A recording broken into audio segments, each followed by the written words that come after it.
What is up, everybody? Welcome into this Monday episode of Flippin' Bats. Mondays are always jam-packed. New power rankings, new team of the week, new player of the week. We got Overreaction Monday, where Alex is going to give me some statements, and I'll see if they're an overreaction or not. A new segment, Close Your Eyes If You Hate Fun, and an update on the Mets co-aces. This one's going to be a blast. Let's get to it. It's a blowout. 8th inning, 10-3. Bases are loaded for Verlander, who waits on a 3-0 pitch. He swings, and it's a high fly ball, deep center field. It is gone! Home run! And a huge bat flip to celebrate. All right, Ben, start the show already. We are back. It was a great weekend. Alex, I hope you had a great weekend. Did you do anything fun this weekend? I have done so many things every weekend. You really are. You do everything. I don't. Your life is like all There's over the a map. lot. I went to like a women's in broadcasting event on Friday. I had a baby shower on the beach Saturday. I can't wait to have a weekend where I can just sit on my couch and watch sports the whole day and not have to go to different events. But it's awesome. It was beautiful. My weekends are pretty much just baseball and golf. Yeah. I golf and I watch a ton of baseball. You're living the dream. And I play some video games. Like, it's always, I feel like if you could ask like a young child, like not a young child, like a teenager, young adult, I get what you're saying. like If you could ask a kid, man, like what is your like ideal life, your dream life? I just want to play video games. I want to watch sports. I want to play some golf, and I want to get paid for it. It's like, Ben, there was crushing the game. I always like Monday episodes because there's a lot to get caught up on. And the new power rankings, it was also a good weekend. Some new stuff came out from the Scherzer suspension. Justin inching back, which we'll talk about in a second. Fernando Tatis is back. There so he is. we got a lot to get to this episode, Alex. Yeah, but it's been a little over a month now since the start of the season, which is like, whew, we've gotten some good baseball. But it's also been a little over a month since your brother, Justin Verlander, the reigning AL Cy Young, started the season on the IL. So do you have any updates for us? When are we going to see him back? We are getting closer. Okay. Thank God. Let's go. I am so pumped for him to have his first start with the Mets, and we're getting closer. He threw a simulated game on Sunday, ended up throwing 3 innings, 43 pitches. All went well. Mm-hmm. All was good there. Into that start, he got after it a little bit. Last inning, last few pitches, he was getting after it. So all good there. So he's on pace to have a rehab start on Friday. Oh, it's exciting. Yeah, rehab start on Friday. TBD, if I had to guess, I would say it's going to be in St. Lucie, down there in Florida. But still TBD on that. But rehab start Friday, and if all goes well there, we're good to go.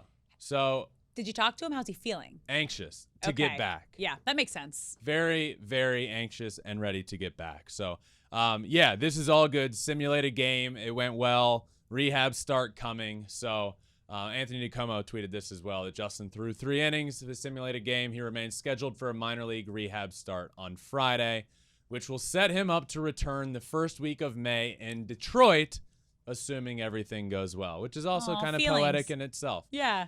So yes, we're inching closer. He's really happy.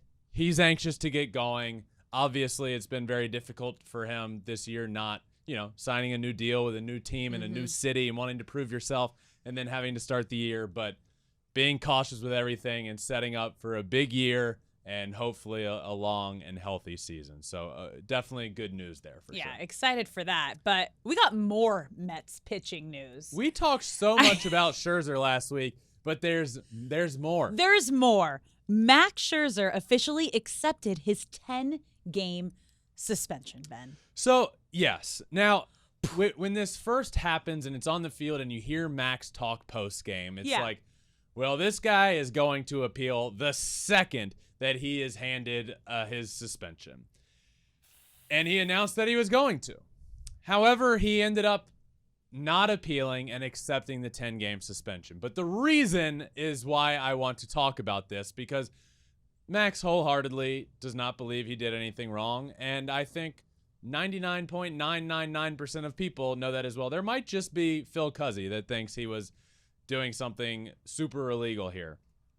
However, the reason he decided to drop the appeal is because he said, I thought I was going to get in front of a neutral arbitrator, but I wasn't. It was going to be through MLB. Given that process, I wasn't going to come out on top.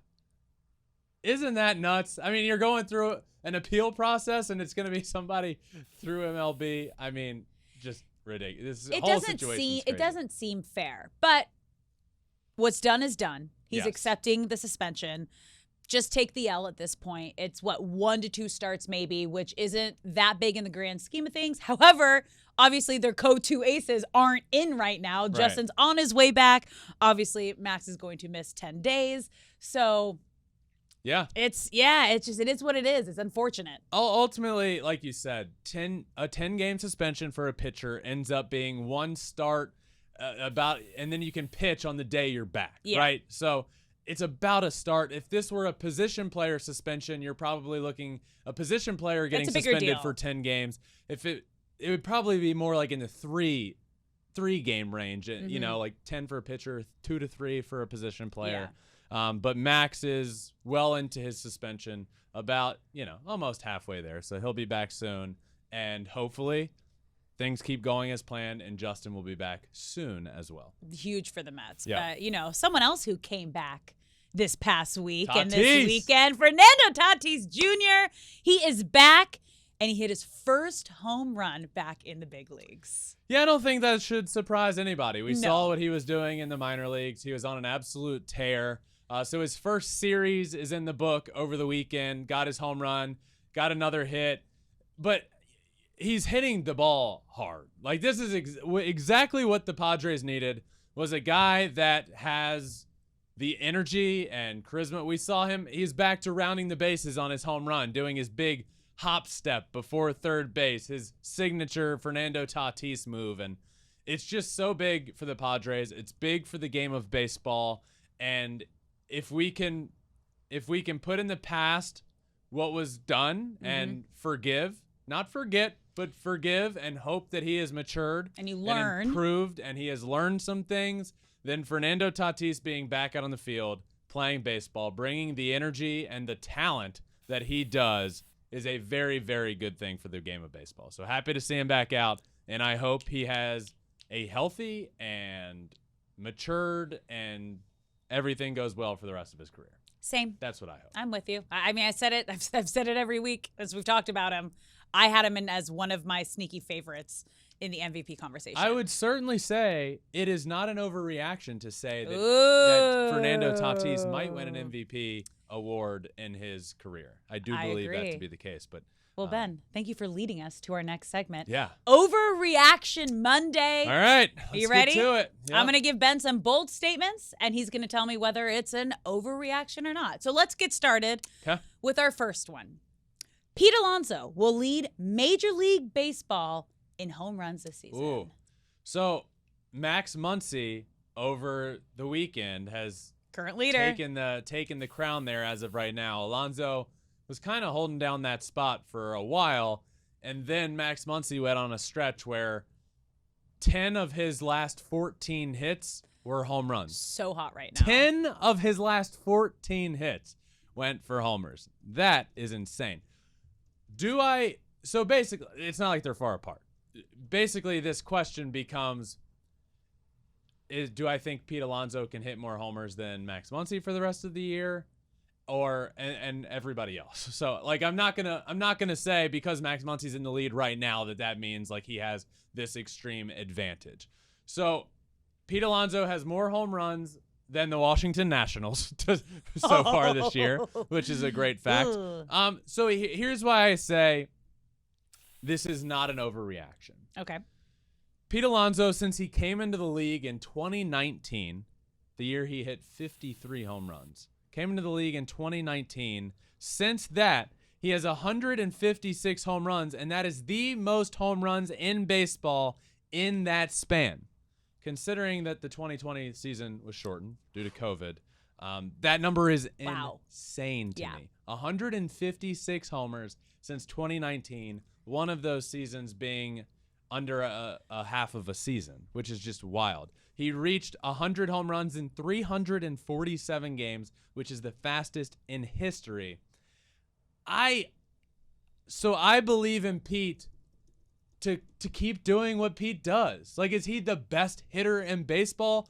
No, I wouldn't say so, but I do believe he is the best power hitter that the game has. And so for that reason, I'm not saying that's an overreaction. I say that is true. He can get it done. Another thing that I think is wild, Alex, this is only his 5th season, and he already ranks 7th all-time in home runs for the New York Mets. Whoa. Isn't that nuts? I mean, it's the Mets. So the Mets met. What does that mean? The Mets met. So, but they're changing. But they are changing. But they have a deep history. So Yeah. to hear that he's already 7th is just yeah. wild. It's impressive. Yeah. It's fun to watch. All right, not an overreaction. Okay, Not well an overreaction. let's keep talking about home runs. Okay. For our next overreaction. The Rays will hit a home run in 162 games this season. The Tampa Bay Rays have hit a home run in every single game this year. Yep. Which is every time they hit a homer to start it to start the year, every time they do it in a game, it breaks their own record. They now have the longest stretch of consecutive games to start a season with a home run. For those wondering, by the way, the all-time record is 31, not just to start a year. The record of consecutive games with a home run is 31. So with all of that said, I am going to say this is absolutely not an overreaction. The Rays are going to hit a home run in 162 games this year. There's no doubt about it. They're just on another planet right now. It's awesome. Is that serious? You believe they'll do it? I mean, no, they're not going to hit a good. I mean, no, they're not going to hit a home run in every game this year. But it's not an overreaction to think that, who's going to bet it? They're on pace to do it. If anyone can do it. Not an overreaction. Rays are going to hit 400 homers this year. Okay. And they're going to hit one in every game. I'm into it. No, I really do think, I mean, they're what? They're a week away from tying the all-time record. I think they can do it. And they're not like they're doing what they're doing now without there being a guy on the team that's going to hit 40 homers. I bet we're going to look back on this year and not a single Tampa Bay Rays player will hit 40, but they're just all like consistently playing good baseball right now. But the team will like lead home runs as like team home runs. You think that? Like the team as a whole will No, hit I the get what most you're home saying. runs? There's so many different ways you can go with this. But the main question was.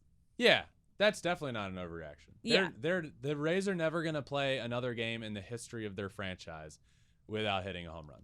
No doubt. No doubt. Not an overreaction. Yes, a little bit. All right, let's move on to our next overreaction. Okay. The Astros. They're all the way back, baby. Oh, they're back. That's not an overreaction. All right. Look, this is why I said the Houston Astros are going to win the World Series this year. I had the Astros over the Braves, and the Astros swept the Braves over the weekend, and I had the Astros at the Braves as the #1 team in my power rankings in a week where the Astros, for the first time in a long time, fell out of the top 10 because they needed to fall out of the top 10. Do I believe that they weren't a top 10 most talented team in baseball? Of course not, but they weren't playing good baseball. That all turned around. They go play the Braves, who I believe are the best team in the National League, sweep them. They're playing great. I never doubted the Astros. And if anybody ever did, then you haven't been watching over the last couple of years, where the Astros are what's the word I'm looking for? They have a tendency to get off to slow starts. Okay. Right? So you're It's not happened surprised. Before. Yeah, I'm not Yeah. surprised. There's a word that I was looking for. They're no stranger. Okay. They're no stranger to getting off to a slow start. I knew I'd get to it. So am I going to overreact at 20 games of a season? Of course not. And they are back. They're playing like I expected them to, and they're only going to continue to get better. So they swept the Braves in a series on the road. They beat the Blue Jays, who I have to win the AL East in a series. So 5-1 on the week against 2 top-tier teams. Michael Brantley started his rehab assignment. Of course, got a hit in his first at-bat on the rehab assignment. He'll be back. They don't have Jose Altuve right now. This is exactly what I expected the Astros to do. You figure it out in a week where you kind of got to step up, right? The second the doubt starts being entered in people's minds, and then you face 2 opponents in a week like the Blue Jays and the Braves, there's no doubt the Astros were going to show up. This is exactly why I picked them to win the World Series this year. They are just that good. They are so back. They're back. All right. Time for our next overreaction. Okay. The Cubs' non-perfect game was the craziest ending to a no-hitter we have ever seen. Drew Smyly over the weekend took a perfect game into the 8th inning.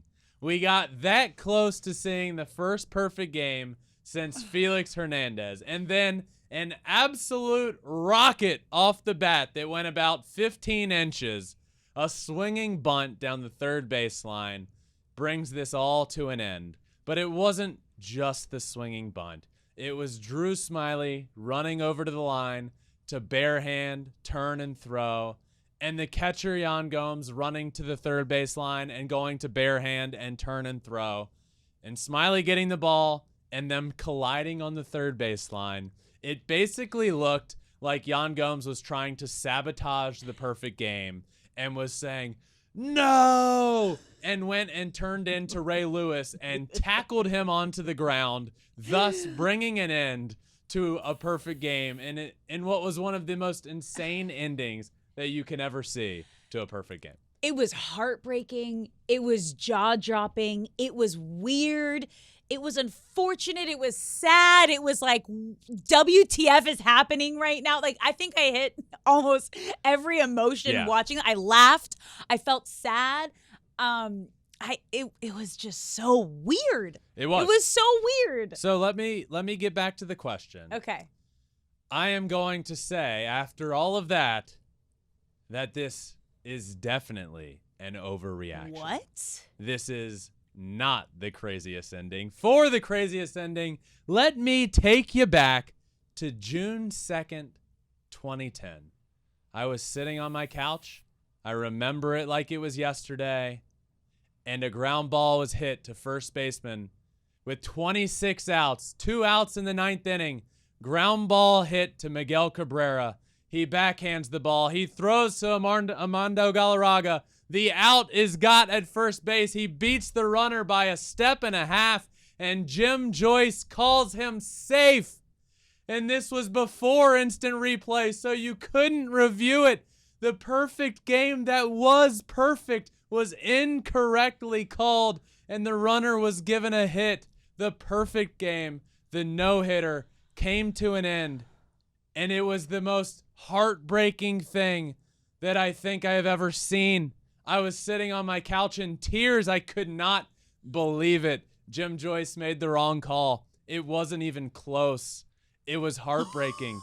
This is definitely the craziest, worst, awful ending to a perfect game in history. Miguel Cabrera was celebrating. Armando Galarraga was celebrating. He made the wrong call. It was obvious. And this is the call that ultimately led to Major League Baseball getting instant replay, because you got to be able to fix this. Things like that can't happen. But in the record books, it does not go down as a perfect game. But in my heart, it will forever be the perfect game that was not.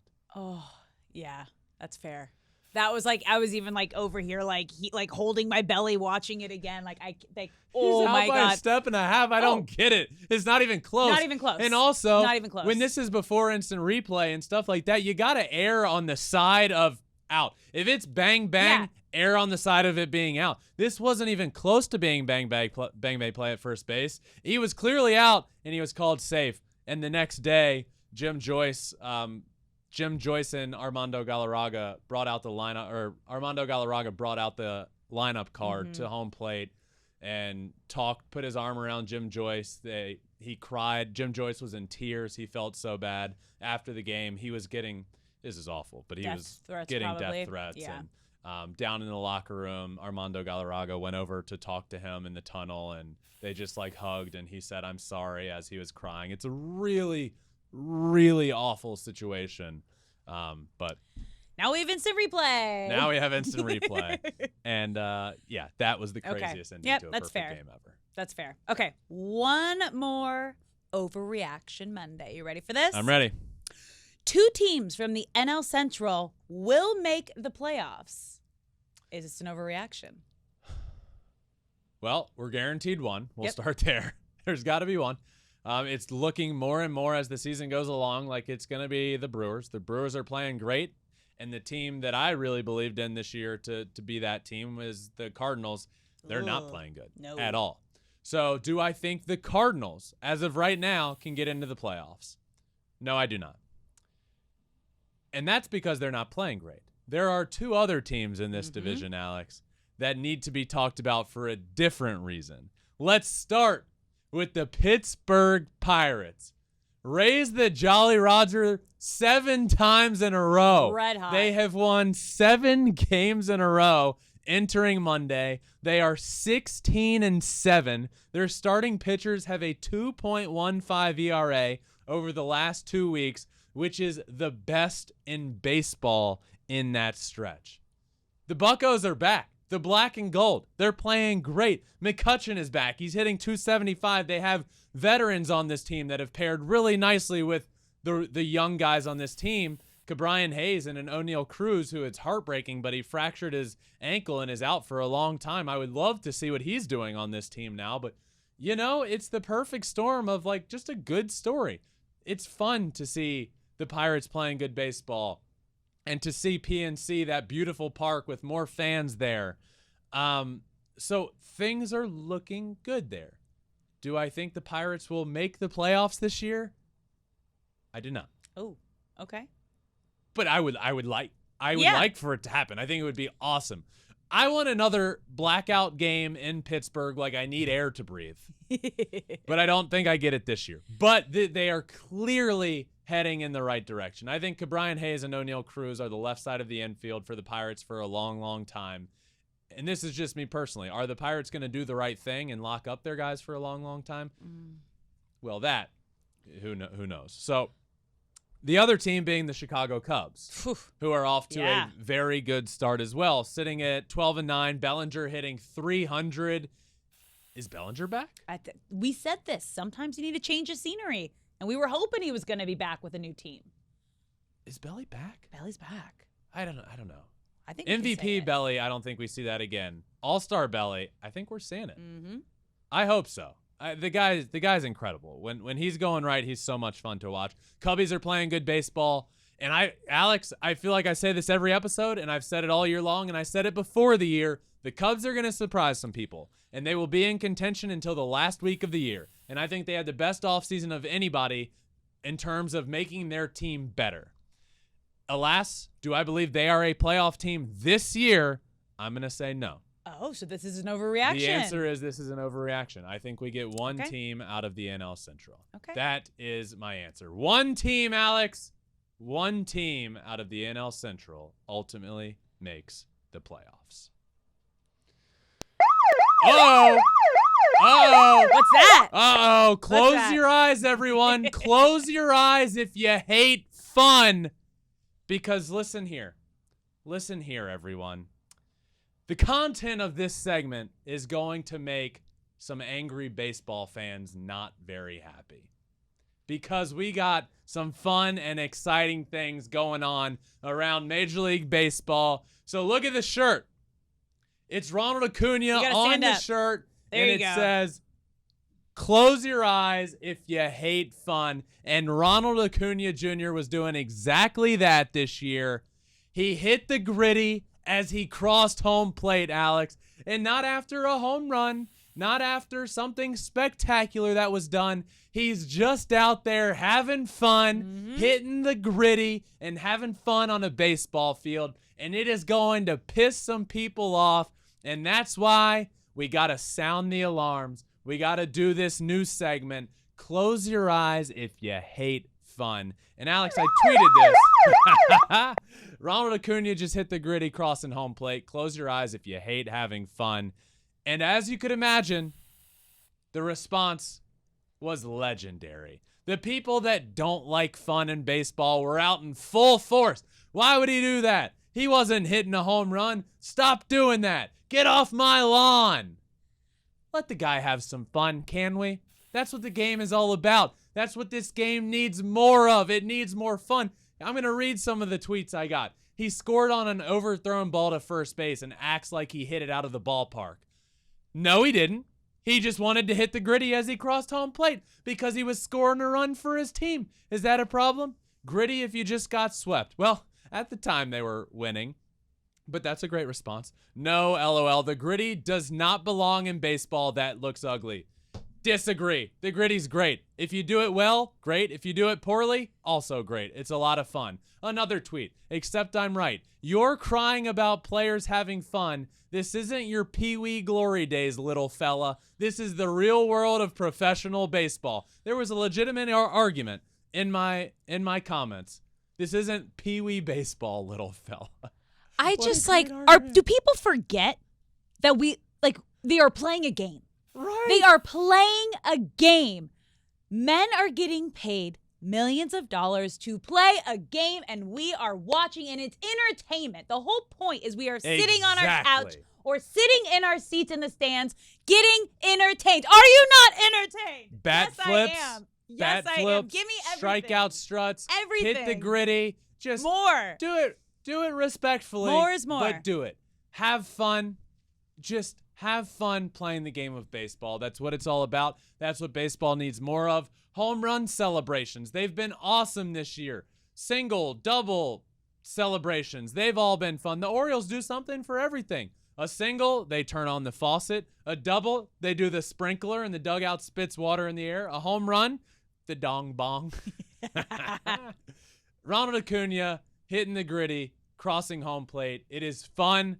Baseball is fun. Shout out Brett Phillips. Baseball is fun. And Ronald Acuna Jr. is one of the players that is propelling this game and making the game more and more fun. So I will say it one more time. Close your eyes if you hate fun. I love this.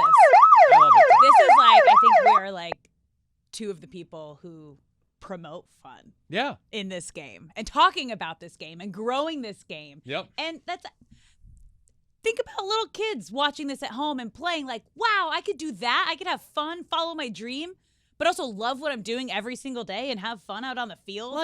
Who is Who this are you? pissing off and why? It's silly. Who cares? It's silly. Fun. If you're one of the people that this pisses off, you're either a fan of the team that it's happening against, which fair, that I understand, you're going to lean towards that, or you just don't like baseball when it's in this new fun era. Who hurt you? Who hurt you? Who made you cry? Let's let it go. You okay? Do you need a hug? We could give you a hug. I have news for everybody that doesn't like this. Baseball in the Latin culture is different than we had ever seen for a long, long time in America. And it is so much fun to watch. And these young, exciting stars like Acuna, like Tatis, like Julio Rodriguez, all of these guys are in the major leagues now and bringing that fun culture to the sport. And now you have plenty of American guys doing it as well. And we saw Aaron Judge last year gritty after a home run. He grittied to home plate. That was the Yankees thing for a while. So the game of baseball is heading in a good direction. And if you don't like fun, well, then close your eyes. Alex. I love it. It's Monday. Yes. You know what that means. Lots of grades and lots of rankings is what Mondays are for. Yes. So it's time for Power Rankings. Yep. And, this week is Yeah. wild. We For got the some first newbies. time, we got some teams in here that have never, ever, ever been in my power rankings. So let's start at number 10 with one of those teams, Alex. I was just talking about them. You're wearing gold for them. I can only assume. Okay, sure. You sure? Yeah. The Pittsburgh Pirates are in the top 10 of the Major League Baseball Power Rankings. They are 16-7. They have won 7 games in a row. They're playing great baseball, and it's so much fun to see. They were not ranked last week, obviously. They have never been in my top 10, but they are here this week at number 10. Number 9 also has not been ranked for you this season. The Orioles. The Orioles, also a new entrant into these power rankings. The Orioles are playing such good baseball Yes, right they now. are. And it's so much fun to see Adley doing what Adley does best. He's raking. He's having himself like an MVP talent type year back there. And then you have everybody stepping up. Jorge Mateo has been great. Ryan Mountcastle, Grayson Rodriguez had a great start on Sunday. His first scoreless start. The Orioles are 14-7. And I just absolutely love to see the good baseball being played in Birdland. They're here at number 9. At number 8, up 1 spot, the Texas Rangers. The Texas Rangers also 14-7. Who saw this coming? Not a ton of people, but maybe we should have. I think people that weren't good, teams that weren't good last year, you kind of just like write off to start a year for whatever the reason may be. But if you really dive into it, the Rangers were good on the second half last year. And then you add a pitcher like Jacob deGrom, who on Sunday was Jacob deGrom himself. He was fantastic, lights out, dominant. And then you pair that with a really good offense so far this year. The Rangers are here at number 8, and they have all of the makings. They do have the ability to be a playoff team. They do. Oof, I like that. All right, at number 7, down 3 spots, the New York Yankees. The New York Yankees are down 3 spots. Yes, they are 13-9. They lost the series to the Toronto Blue Jays, so that series could have sent either of those teams one way or another. But a big series in the AL East. Yankees lose it, so I bumped them down a few spots because of these teams that I have over them. All right, number 6, up 1, the New York Mets. Yes, the Mets are one of those teams that jumped back ahead of the Yankees. The Mets had a great week, and as we are currently filming, Alex, this episode is recorded later on Sunday night, so the Mets are playing in the Sunday night baseball game, but going for a great week, going for a sweep or a great week as well, and they've won 8 of their last 10 games. Mets are playing really good, so I had to bump them up no matter what the end result ends up being on Sunday, which you will all know by the time you're listening to this. All right, now for your top 5. At number 5, down 2 spots, the Brewers. Yeah, the Brewers in that weekend series against the Red Sox just didn't look very good. So, honestly, 5 and 6 was a close one. The Mets are playing better than the Brew Crew, but I must say, I needed to keep the Mets at 6 because this is a fact. The Brewers did sweep them earlier in the year. So, Brewers had not the best week in the world, but still looking really good, and they're still in the top 5, just down a couple of spots. All right, number 4, up 1, the Toronto Blue Jays. Blue Jays beat the Yankees. Yeah, they did. It was a huge weekend series. So now the Blue Jays have beaten the Rays in a series this year, and the Yankees on the road there in New York. They looked really good. I picked the Rays to win the AL East, and winning series against those two teams will go a long way for them. They're here at number 4. At number 3, down 2 spots, the Atlanta Braves.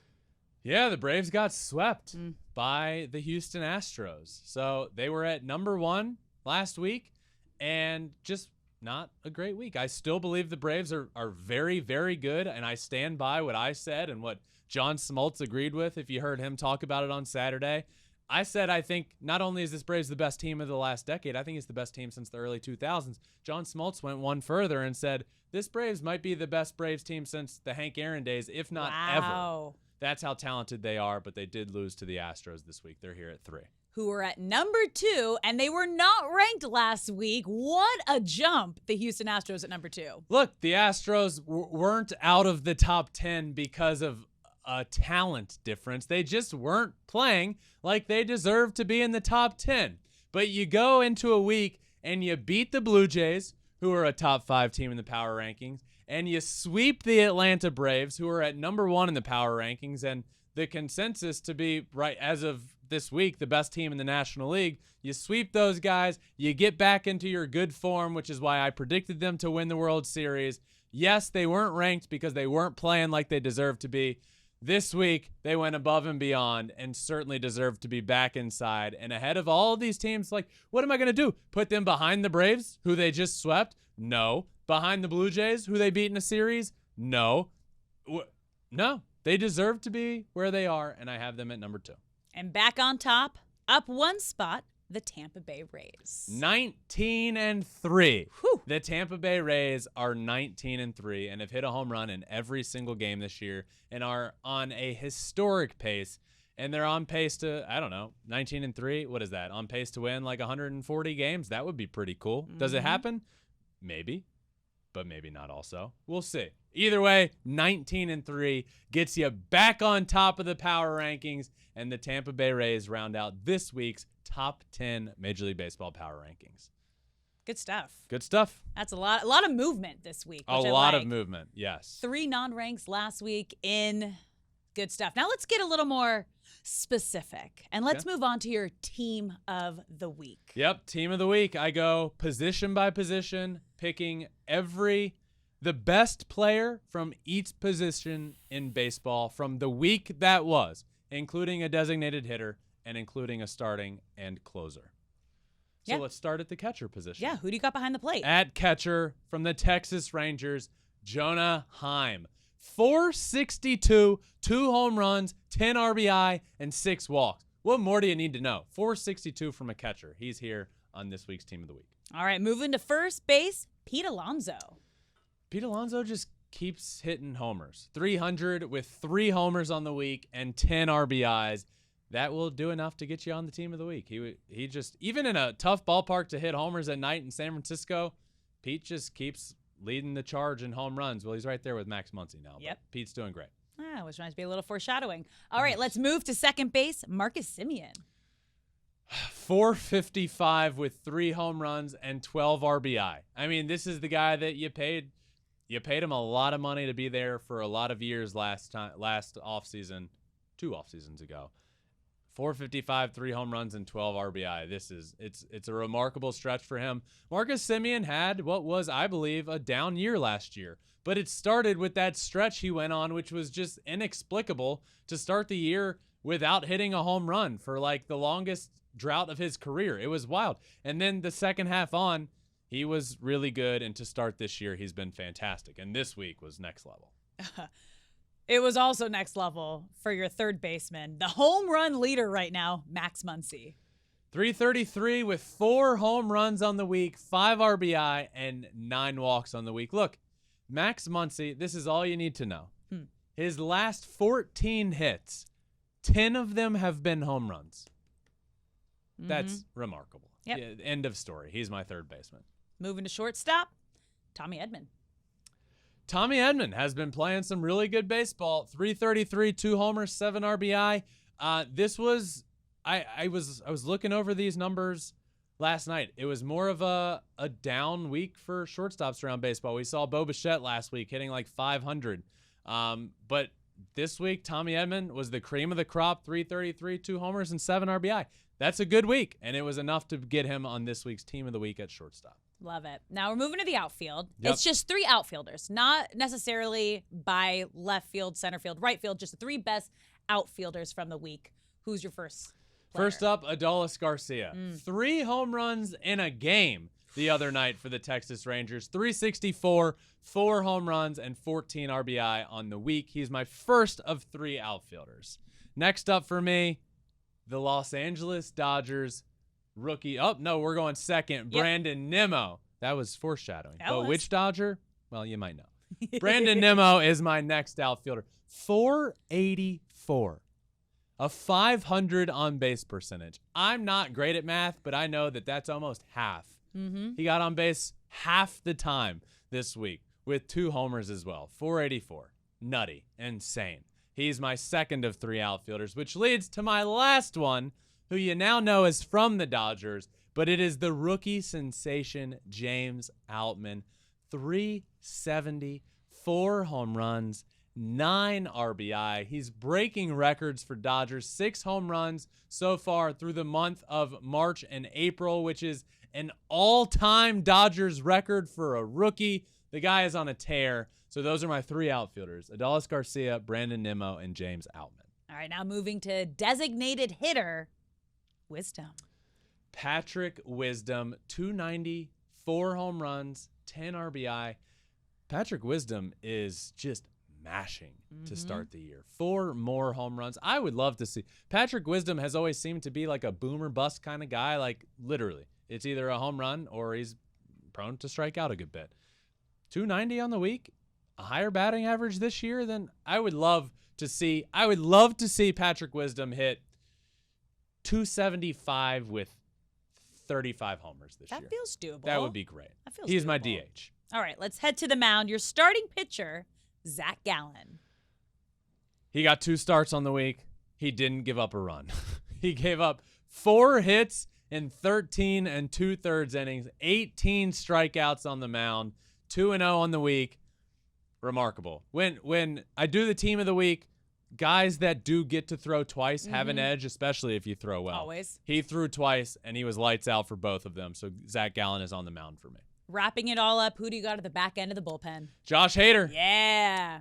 When he's going right and when Edwin Diaz is not in baseball, Josh Hader is the best closer in the game of baseball. 3 saves, 4 innings pitched, 0 earned runs, 0 hits, and 4 strikeouts on the week.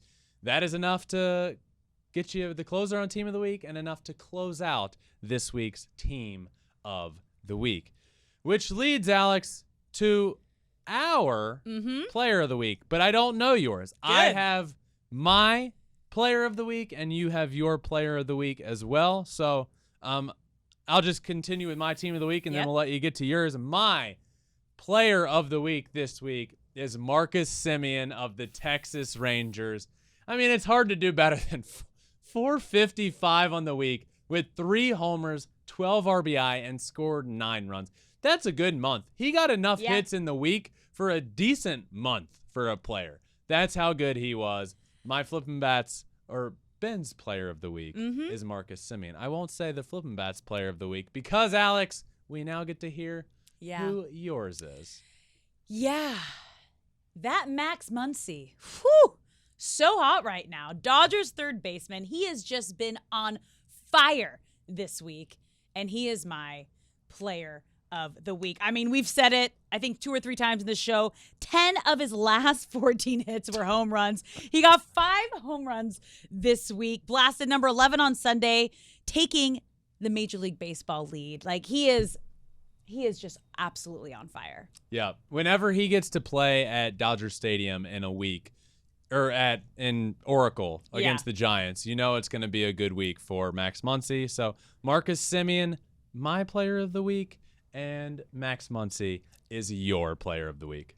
All right, Alex, and Team of the Week and Players of the Week brings us to a close for this Monday episode. A lot to discuss, a lot to talk about, but that does it for this Monday episode. What a week we have coming. Not 1, but 2 Tuesday episodes. The first one that drops overnight, as always, and then this week in Shohei Ohtani news will be dropping later in the day. And Wednesday, we got Cal Raleigh coming on the show. Big dumper. Big dumper hopping on the show. Thank you all for listening. Make sure you like, subscribe anywhere you listen to the podcast, Apple or Spotify, wherever. And also follow along on all social media, Twitter, Instagram, Facebook, TikTok. And you can watch every single episode as well on YouTube at Flippin' Bats Pod. For all of them. Thank you all for listening to this Monday episode. Until next time, this has been another episode of Flippin' Bats.